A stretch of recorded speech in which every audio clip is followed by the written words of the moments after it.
Worrying has never solved the problem but might be adding one because it weakens your immune system and generally drains your vital energy. It's also known that stress and worries make people age more quickly. Worrying obviously is no good, so stop worrying. Does that work? Most probably not, because the part of your brain that makes logical commands doesn't really control your emotions. But in the meditation trance state, you can reprogram your emotions and change how you feel. So let's begin. For anyone listening to me, you can stand, sit, or lie down. You can close your eyes or let them drift without focus, or watch me on the screen and do the relaxing exercises with me. You can feel your body being supported by your bed, couch, or the floor, or anything carrying your weight. Be content with a gentle smile. You are happy the day was over.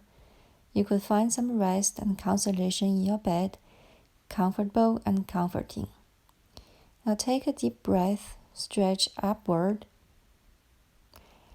Run your hands up and down, left to right, as if you could touch the molecules of air slowly.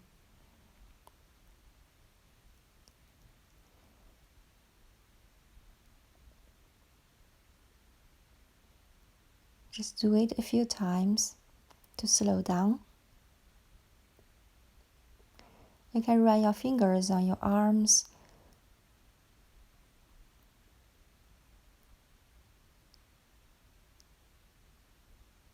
and do it a few times.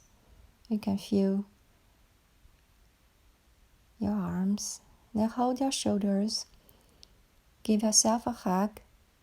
Inhale, then exhale when holding your back straight. Just do it a few times.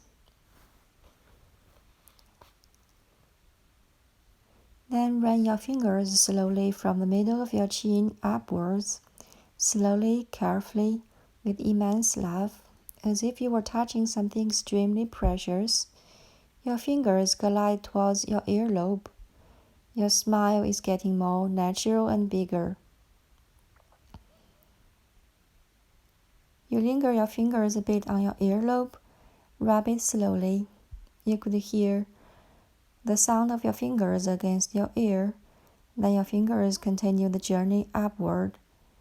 When your hand reaches your temple, your palm touches your forehead, and run your hands through your hair, taking notice of your breathing. Now you run both hands in your hair, gently massage the top of your head, slowly, lovingly. You are fully relaxed, can still hear my voice. Let me share a story with you. Once upon a time, in an ancient Oriental palace, lying in a luxury bed at night, was this child emperor, around 7 or 8 years old, waiting for his beautiful wife to put him to bed. She's a few years older than him and a captured princess from another kingdom. Since the young emperor's father died, the queen mother was ruling the kingdom in the young emperor's place. She married her son to this captured princess for her to serve him, but would never make her queen because another child princess was already the first wife, the future queen when the child emperor grows up. Usually, this older wife would put him into his pyjama and tell him a story to put him to bed. This night, he was waiting and waiting. She didn't come. So the child emperor summoned his servant and asked him why his wife didn't come to tell him a bedtime story. The servant came, so did the queen mother. The child emperor asked his mother about his wife. The queen mother said to him, "You will no longer hear any criminal stories from that witch. I have put her in prison." Unable to understand, the child emperor cried and pleaded. But his mother refused to set his wife free and return her to him. So what do you think was the story the young wife told the emperor the previous night? Here it goes. It's a well-known story from the ancient book called the Liezi. It's also about an emperor at night who was tossing and turning in bed, worried about losing control over his wealth and kingdom, because he would never want to suffer in hard labor and poverty as his slaves did. He saw how hard they worked and were beaten by the slave drivers in the day and how bad their living conditions were. He really enjoyed his privilege when he watched them sweating under the harsh summer heat while sitting in the shade he himself, or smirked when he saw them toiling in the winter cold when he himself enjoyed a warm fire. This night he decided to take a stroll and wandered to the quarter of his palace where the slaves slept.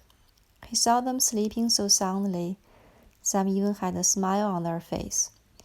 Unable to understand his own misery and worries, at night he woke up one and asked him, "Why are you so happy sleeping? You are just a slave and your life is such a misery." The slave said, "Well, dear emperor, it's normal that I fell asleep so easily because I worked so hard in the day and I was so tired. I smiled when I sleep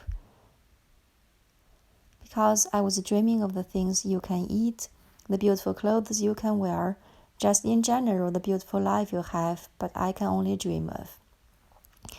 The emperor laughed after telling the slave, "Well, maybe life is fairer then. You are happy and free of worries when you sleep at night and suffer in the day. Well, I'm worried and miserable at night. Well, I had an easy day. Life is just time, so both of us had the same life after all." This was the ancient story about time and life's emptiness.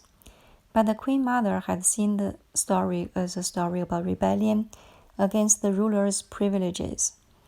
The young emperor had lived all his childhood falling asleep repeating the last story his wife told him before being jailed by the Queen Mother. He seemed every night missing his wife and dreamed every night of growing up, strong and smart, dreaming of setting his wife free and make her his queen, and set free all the slaves and make everyone's life better in his kingdom. A few years later, his dream came true. That child grew up, freed his wife, made her his queen, and went out to be the wisest emperor in that ancient empire. Fair and benevolent, everyone worked happily in his kingdom, so he ruled the most prosperous country with the happiest people in overall history. That child emperor never worried about losing his comfort and privilege. He dreamed of freedom for the oppressed, for the love he had for another human being.